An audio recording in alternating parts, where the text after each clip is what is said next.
What is going on, everybody? bobbyFi, my man Eric Sheethaver. We're going to be talking through tonight Friday's NBA slate. I just want to say it's been a really, really bad week for me. I actually didn't do like terrible last night, but it wasn't good enough.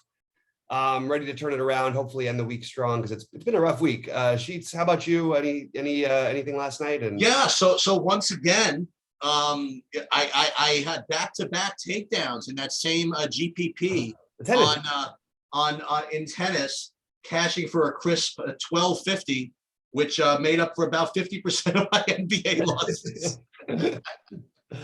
Oh man. Yeah, the NBA was a rough one. The wrong Torontos and the wrong everything pretty much. Cade Cunningham did well enough. Capella was doing well for a while, and just wasn't. I knew it would be a tough slate. Just wasn't my day. Yeah. I liked what we did. I thought the process was good. I wanted to take a shot on the Rashawn Holmes thing in case he played, but there was plenty of things to switch to, and you had plenty of other guys. What happened with that, by the way? He didn't play, so I just swap off of it. It was you could do it literally with like completely stress-free swap off of it, so it wasn't like you're stuck with anything if you did it the right way. If you didn't do it the right way, maybe you weren't listening when we were talking, because I said very clearly you want to do it in the players you have in that late game, mix in some Reggie Jacksons and or some Westbrooks on FanDuel and things like that, and that's what I ended up doing. But it wasn't quite. So what's good? I mean, again, been a lot of posts about DFS mental health recently, and not that I can complain. When we both win like six figures in the past 30 days, you can't really complain too much about downswings. But what's good for me is, even on the content side, I did an MMA video. I even did a NASCAR video. I did a horse racing video. Did everything possible to not think about the NBA for like 10 hours, which is awesome. Which is good. So and I spent the last 30 minutes taking a phone call for someone trying to help me access my phone bill. So like sometimes you need to just kind of like clear your head. But I'm ready to get back and to reattack the NBA slate today. All right, let's do it. Let's pull up your screen, and we are going to go game by game here. Yep, I got all the time in the world. It's a big slate. Yeah, so let me pull up my screen. I'm sure that what's going to happen when I pull up my screen is my computer will crash, because that seems to be the modus operandi today. All right, here we go. All right, we're already successful. All right, let's get into it. What do you got for the in Indy and Detroit in this one? Well, first of all, overall, I will say when I look at the slate, there are a couple of value plays that are standing out right off the bat, as opposed to yesterday when there really wasn't any. Well, there ended up being a million, yeah. Right, at least there wasn't for a while until the incredible Malachi Flynn play emerged. Well, no, but like Max Struss put up a bunch, and there was a bunch of guys who did. Yeah. Anyway. So in any case, we'll get to him. We'll get to the chalk in a bit. But Indiana, Detroit. Now this is a back-to-back. I do see that Isaiah Stewart's been playing, some better minutes. I have him rated kind of okay today. I don't have a hell of a lot else from this game for now. Let me just see. Yeah, I mean, nothing from this game is really standing out for me right off the bat. Am I missing something? No, I mean, I could see arguments for or against it, for or against a lot of different things here. Okay. And, it's funny. I just want to touch really quick on the Malachi Flynn thing. I don't think anybody won a tournament last night without Malachi Flynn in their lineups. So, is that right? Yeah, I'd be almost shocked if they did. I know that's partly because most people played him, but it absolutely didn't hurt you at all. So if you think Malachi Flynn cost you something, it didn't. Not playing Struss would have cost you something. Yes. All right. So I think that Brogdon is going to be really popular. I think he's a good play. I think that Buddy Hield you can make an argument for because the minutes and obviously the ability to get hot. But I like Brogdon. I don't feel like I need to play him. And, you said Cade was all right last night. Cade was the best play on the slate, I think, basically. Yeah. And I'm glad we did get, at least that was one of the things I actually got. No, that was the thing. My run backs did fine, but the guys I was pairing with didn't do anything. Yeah, but it just gives you, you get the feel, you get the idea of what kind of a ceiling that Cade has. He has a million different ways of getting there. So I would say this is also a good matchup for him. And Detroit on a back-to-back, we'll see what they do with all of their guys. But as of right now, I would definitely have some interest in Cade Cunningham. And then the weird one is, who didn't get any minutes last night, which has sort of been against the trend of what's been happening lately, is Killian Hayes. And maybe on the back-to-back, he gets back to near that 30-minute mark. But I don't think you're going to need that value. I think there's better stuff out there. I just wanted to throw it out as a potential. And Grant and Bay, everybody sort of is like fine, but it's not a game that I'm overly excited about. Cunningham and one of Brogdon or Hield would be my favorites. Yeah, I'm not even currently getting too much of Brogdon. So if he's going to be popular, I don't know. We'll see. Is he still really cheap on FanDuel? Is that it? No, he's 7,200 on FanDuel, 7,600 DraftKings. One guy, as long as we're talking about this, who's showing up as a decent play, it's a guy that you were on, a couple of weeks ago, whatever. Maybe he's doing well again. Is Jalen Smith? So I don't know what the story is with that, but he's showing up as kind of an okay play today for me. Yeah, if Duarte's out, I think that it just opens up more minutes. But Jalen Smith, I like his game. I mean, now look, he had a big game in the last game, but that game also went into overtime. He had an incredible rebounding game, but even in regulation, he played enough minutes to get there. So I think Jalen Smith is definitely a reasonable play. I agree with that. Duarte playing or not just will open up more minutes, but one of Jalen Smith or Brissett, you could even throw Jackson into the mix. They all sort of stand out as okay, but I don't see anybody really standing out as being like an awesome play. So I want to give you props or something. So I don't know if you were supposed to win with this, but as we go into this next game, so we were talking pretty much all afternoon, especially the 6 o'clock, well, in the 12 o'clock and the 6 o'clock, about, what was really important is to watch for the Trae Young news, because if Trae Young was going to be out, it was going to be, what's Dylan, right? And all that stuff.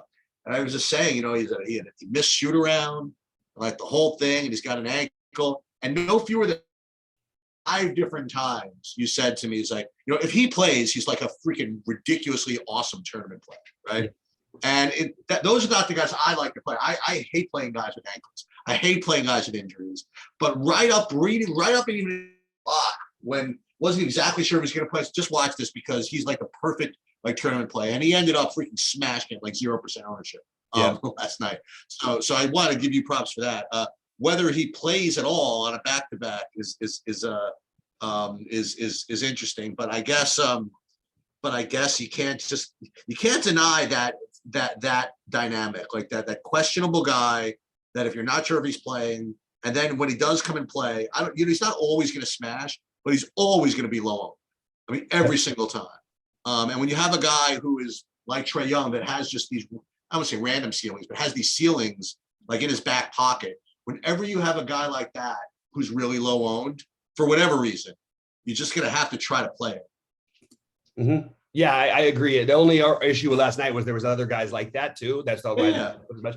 But I did feel good about the play. I think that, I mean, we don't have a Q tag on him. They need to win games. So I guess you just play him again. I don't know. Yeah, I'm not as heavy into him, but he's going to be lower owned. I think he's fine. I don't mind the idea of playing any of these other sort of fringe pieces. I think they all have ceilings. Gallinari, Bogdanovich. Just because they had a couple of off nights doesn't mean that they can't put up a big game. And actually, Bogdanovich was solid too. Not anything special, but they're fine. I think Bogdanovich is a good play. I think he's probably my second favorite, or probably my favorite play on this side. And I don't think I'm going to do the Capella thing today, although I like the matchup. On the Washington side, I think that KCP at 48 is starting to get a little bit less exciting. Not that he was that exciting before, but he's 44 on FanDuel. He's fine. That's how I feel about a lot of these guys, but there's better plays in later games.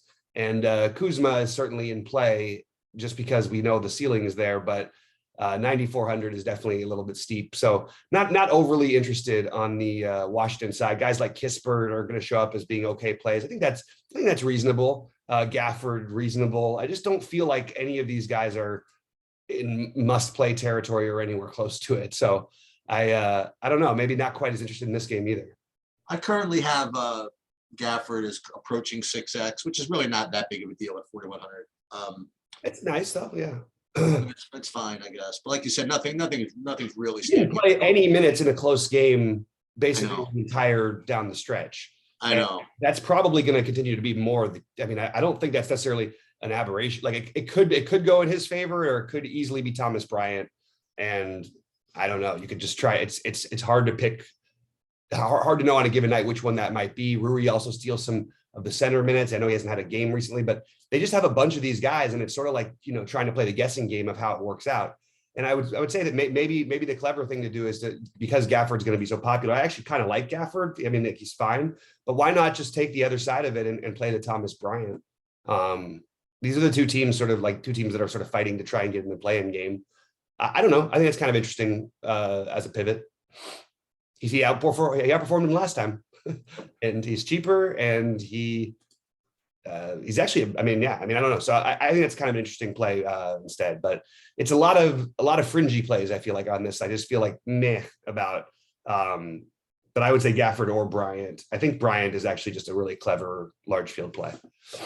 And Capella, by the way, he did get, as we suspected, he did get a full, he did get 33 minutes, I think, last night.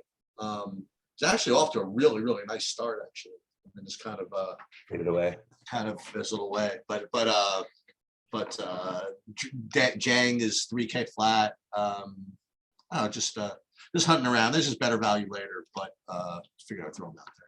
Yeah, I mean, he's a guy. I would rather he is a guy. I would just rather play Daniel Gafford Thomas Bryant on the other side if I was going to do that. All right, let's talk about Cleveland and Philly. This is probably not a great game for DFS purposes. No. But you're going to get really low ownership on three guys with massive ceilings. Yep. Darius Garland and Embiid and Harden. And that's all I can say. Do you have anything you can add to this? I will emphasize that. I will emphasize Joel Embiid. I'm just trying to just dispense with the fact that Harden's there. I'm just trying to look at Embiid and say, okay, Embiid's 11-8. He's projecting decently enough, and he's going to be low. And he's going to be low owned. I think he's in play. I just don't know if I can play him over some of the other spenders, but maybe I can. I have him ranked like third. I mean, it's not like I don't have him ranked well. Yeah. So I like that. I like Embiid, and you were on that again. Just remember, Garland in his last game, he was en route to further smassage before they pulled him and didn't send them back in after the game got out of hand. Yeah, and if they stay close, you'd certainly think that he would have something to do with it. Although he might have to face a lot of Matthias Thybulle. It's kind of interesting to see what Philly will do defensively. Tobias Harris is questionable for this game, by the way. Okay. Out, I think you'll see ownership start to pick up a little bit on Harden and Embiid. That's just my take. So, but again, yeah, not a whole lot to add. It's nothing that stands out from a point per dollar perspective. But you have three big ceiling guys, and maybe you could play a chalky lineup and play a Garland Embiid or a Garland and Harden. And I think that's not a bad idea. So this is an interesting NBA season, man. You have all these guys at 12K. I mean, we're going into these other guys, with Jokic, and then we're going to get to Giannis in this next game. They didn't make guys 12K last year, and that's why they were all freaking underpriced. Like every single time, like Jokic was like 11-1 last year. Yep. It was like kind of a joke, and they're, they're making it hard. 12K is a lot of money. And you go right into it. You have now Giannis in a close game, right? It's kind of tough to ignore, So, and he's not exactly going to be low owned. I mean, I have him right now at 15%. Yeah, I think you're right. So I mean, I like that. On the Chicago side, it's hard to deny what DeRozan's been doing this year. You could play that. You could play Vooch. I see Vooch is at 8,800 at less than 5%. So there are certainly things that you can do here. I wonder if there's any value here. I don't see any real value in this game. It would just be playing those guys, either DeRozan or Vooch or Giannis, and certainly you'll be able to get to Giannis. I don't know. Maybe that's just a good idea. Yeah, I think that this is a really, like we've seen, I keep mentioning it over and over again daily with the Bulls, that they are not the same team defensively. They're also playing faster. Milwaukee plays really fast. So this is something you'd want some pieces of. I'm going to do it. I'm going to bite for the Bobby Portis revenge thing. Oh, nice. I'm absolutely not going to let this pass up. And that's in Chicago too. Oh, yeah, wow. Yeah. And there is, he is a guy who I like to play this narrative with. It's worked out really well at times. And sometimes it doesn't. That's sometimes because they have a million other guys, but I'm going to bite tonight. So Bobby Portis, I think all of the Milwaukee guys are in play. What's interesting is Holiday is projecting like four fantasy points better and probably going to have like 4 times the ownership of Middleton. But really, are they so different to where they should be? One should be 4 times the own, the other one is. I don't think so. So if that comes down to later in the day, I wouldn't mind if you want to mix those guys in, especially Middleton because of the ownership. Although I would prefer Holiday, but I like Giannis and Portis the best. And on the Bulls side, as always, it's a little tricky to find a way to play them profitably. But Desonmu's in play. Levine and Vooch would be my favorites, probably in that order. But I think maybe by the end of the day, I'll talk myself into some Levine. I like him in this kind of a matchup because he can get hot from the outside, and that is how Milwaukee will. You take that gives up the most 3-point attempts of any team. So with that and Levine out there, I think that there is a ceiling, but we certainly haven't seen it recently. All right. So I do think Portis is my priority though on that one. So as I suspected, and I'm going to still come out with this. I mean, as I suspected going to yesterday, I think Van Vliet is legit in trouble. No, I think he's really hurt. So I know he's out now, but I don't know if they mentioned anything about like in the future because anyway, doesn't matter. So we have him out, which helps at least. I mean, it helps our analysis. At least we kind of know what's going on, sort of. But then it's just kind of hard to know what's going to happen. I don't know if you played him, but I mean, he didn't completely bust after a while, but you were looking like you were getting a Chris Broussard like 5-burger for a while there. And he finally sort of got there. But listen, if you told me that Boucher's going to play 27 minutes. Mm-hmm. You know what I mean? I'm gonna have to play him. You know what I mean? Like that's just the way it's gonna be. Only 4 shots, 10 rebounds. But you'd have to think that at 4K, if I think he's gonna get 25 minutes plus, I mean that's probably where I'm gonna start. I don't know. Right now, I'm not really showing too much in the Torontos. I guess everybody's just waiting to make sure that who's playing and stuff. Yeah. So I guess we're just gonna have to watch for that later. But I see Thad Young, he's questionable. He missed Thursday. It's just a game we're just gonna have to wait and see. Yeah, the Thad Young thing is, I think, relevant. And I think if Thad Young plays, you throw him into that same mix with Boucher and Precious as all being in play. One of them probably get there in a big way. Hard to know which one. I think that Precious is probably, we've seen the best results out of him of any of these guys, and we've actually seen the minutes trend his direction more than they have Boucher. So I would probably lean on Precious more than Boucher at first glance. But the main guy for me is going to be Scotty Barnes. And while everybody else doesn't want to go back to Siakam, and I don't blame you, it's been frustrating that he hasn't quite put up that game that we expected, because Scotty Barnes has been doing a lot of the ball handling as well as Gary Trent. Gary Trent is just so shooting reliant. But now that he's not going to be owned for one spot, or maybe we'll be a little less owned today, I really am just going to side with that. But Scotty Barnes, my favorite, Siakam, then Trent, just on, in a vacuum. That's how I've got it. And then depending on whether Young plays, one of Boucher or Precious.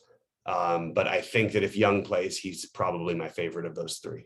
So on the Orlando side, you have Wendell Carter as a questionable, a non-COVID illness coming off of a 41-minute game. I guess that was an overtime, but if it wasn't, yeah, it was overtime. But even still, if he's out, then we got stuff, right? Starting with, I don't want to even starting with Bamba, but there's Bamba. Is this like Okiki maybe? Is this the time we have to start thinking about Robin Lopez again? Is he going to get minutes now? I forget. He hasn't played in a while, right? As of right now, I'm not going to assume any of that stuff. So really, it's hard to know what they're going to do, because they've done that where they've played him a bunch of minutes after not playing him. I think Bamba would be the natural thing to do. I like Bamba anyway. He'd be playing anyway. That's the thing. No, but the usage and the rebound of right. Everything is a whole different story. Yeah. And Mobamba sometimes plays like 16 minutes in a game, and that won't happen if we have no Wendell Carter. So, but the main thing is that Markelle Fultz is out. That's the most important piece of news. Oh, I didn't even have that. Okay. Cole Anthony and Wagner and Suggs. I think you want at least one. I think Suggs and Wagner are my favorite. And I would take a shot on Cole Anthony over on FanDuel. Yeah. Even though he's really struggling like lately with all these guys there. But remember, Fultz has been playing, and those 16 minutes and that usage eat up a lot of the time that Cole Anthony gets to take his do his thing. So I think Jalen Suggs and Wagner are the ones who stand out with some Bamba. Even if Carter's out, if Carter's in, I still like Bamba. And I think Okiki is the other guy we didn't mention if Carter is out. I think Okiki has a monster ceiling. So if we do have no Carter, I'm going to go back to these guys. I like this game as a stack very much with the way things are shaping up. So just because if we lose Carter, it's going to be hard not to want to stack this game. All right. So with Anthony Edwards out, we have I don't want to load the question here, but we have a shooting dependent bit of chalk at 3,200 in Malik Beasley. He's going to be the highest owned player on the slate, I presume. Oh, maybe not. We'll see. But he's going to certainly project to be the top point per dollar play on the slate at 3,200. And that's a decision you're going to have to make what to do with that. But, there's also just kind of regular plays you can make. I mean, you could play Patrick Beverley at 5K. You could play, you could play Vanderbilt, whatever, but you could also play D'Angelo Russell. So there's stuff you could do. Or if you want, you can go play Jordan McLaughlin. So with Edwards out, I mean, there's stuff that opens up. Mm-hmm. So I guess that's the first question is what do you do with that? Also, as a spend up, Karl Anthony Towns is a really, really strong play. So there you have it. On the OKC side, the two bits of value that I have rated the highest, we have three pieces here. One is Isaiah Roby. I have him projected about 6x right now. And then I have Pukashevsky again, showing to be pretty good. And then this other, I don't say idiot. He's an idiot because I just don't know who he is. Showing up again for a few points per dollar is the Olivier Sarr.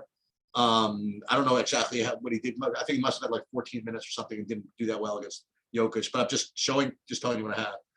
And but then, I mean, you got to talk about Shea. I mean, he's 10-3, but he's certainly behaving like a 10-3 player. So maybe you could do something. Maybe you play a couple of Minnesotas, you run it back with Shea, and then you got a little something, So I guess I just kind of talked myself into that being the idea, right? You play Shea with Beasley and Russell, or Russell and somebody, or play Towns or something. I mean, you can certainly do that. Yep. Yeah, I agree with you. I think Shea is the chalk spend up, and I think it's a good spend up. Like the matchup and everything, even though Patrick Beverley, it's more implied defensive at this point. I like Trey Mann. That's interesting.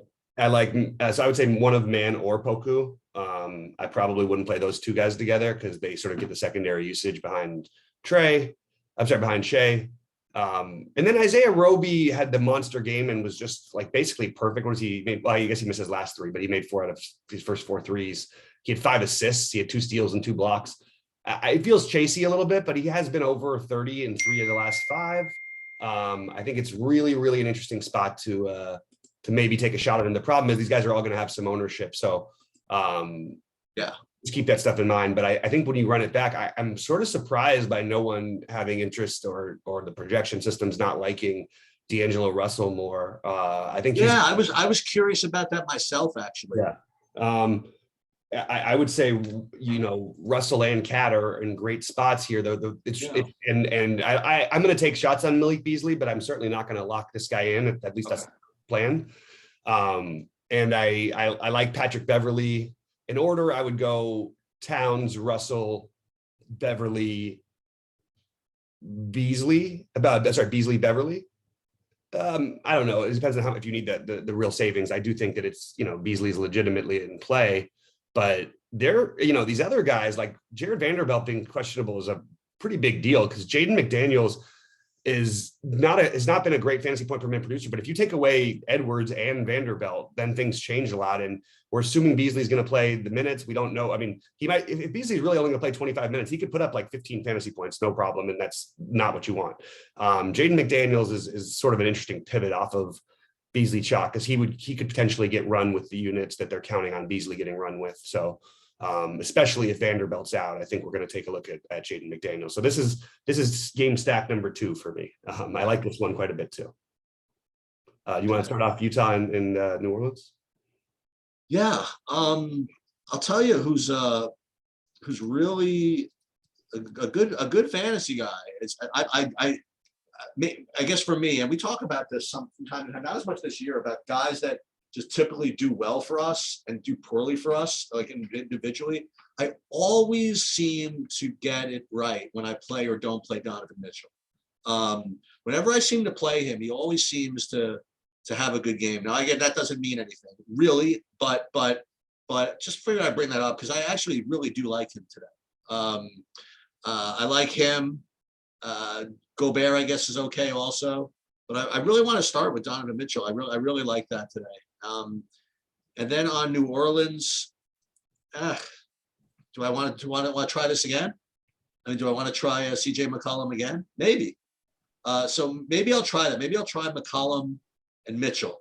See if I can't get something going there. That seems to make some sense.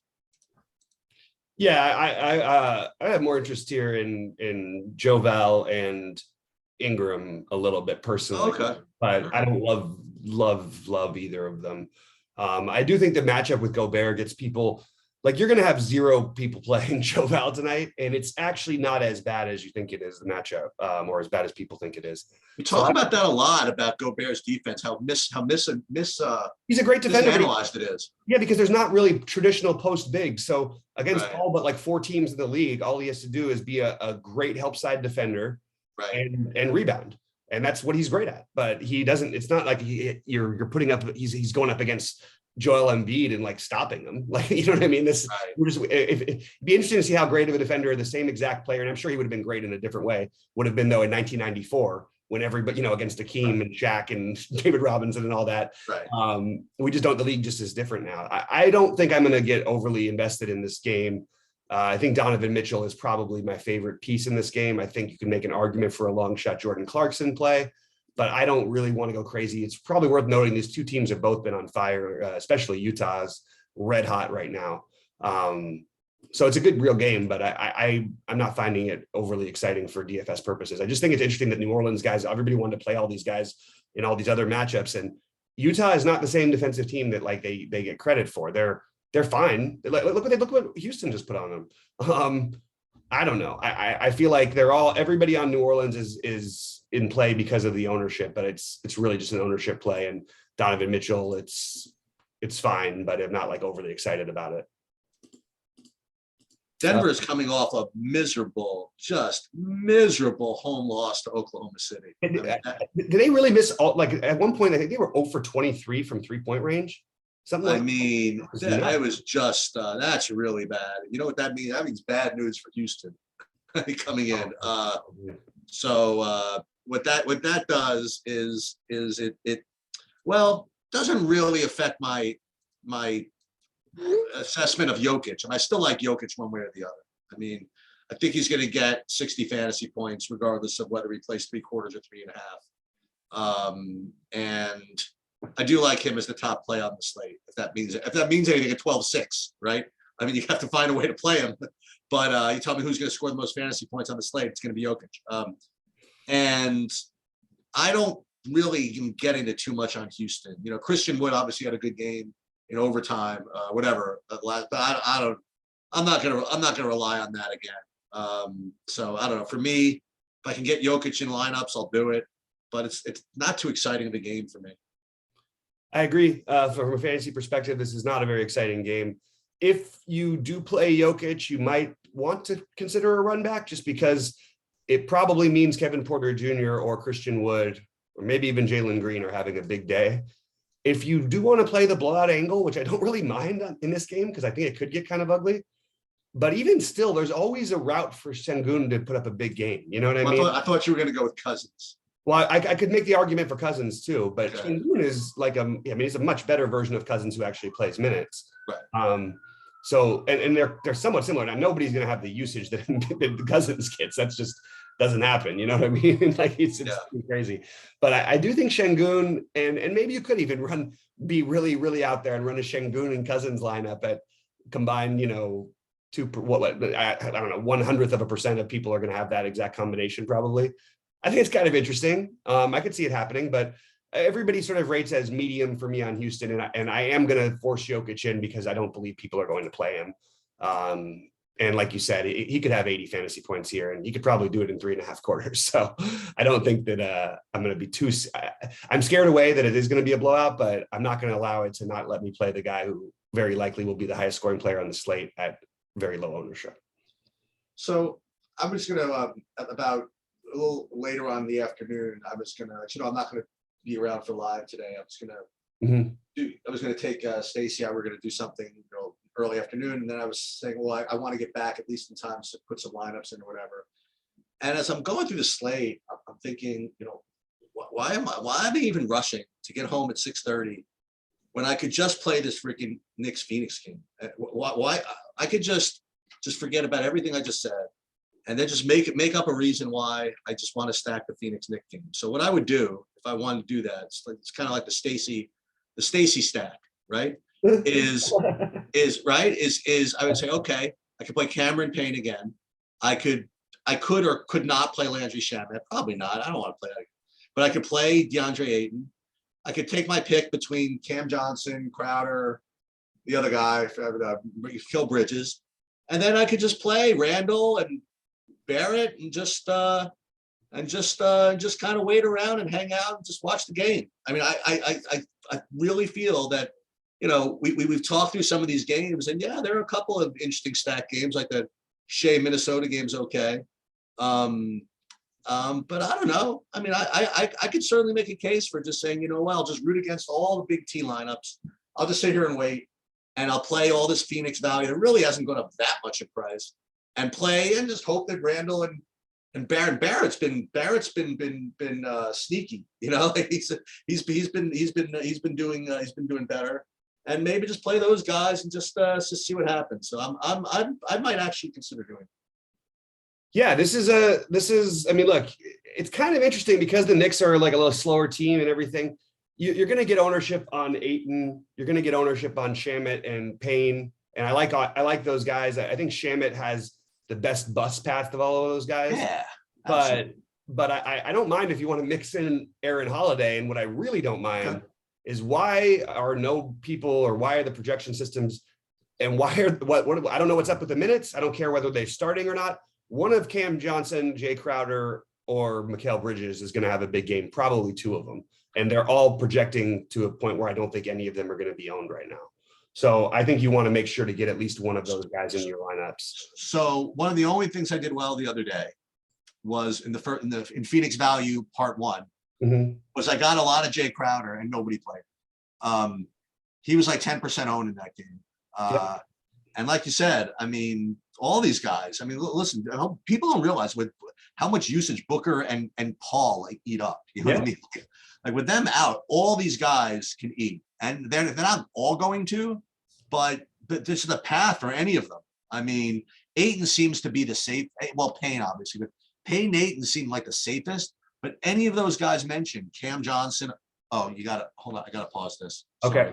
No, go ahead. Do your thing. I'll pause it right now. Hello. We were talking through Phoenix, and you're talking about the other night. You put Crowder at low ownership. I think that the same thing applies tonight. Yeah.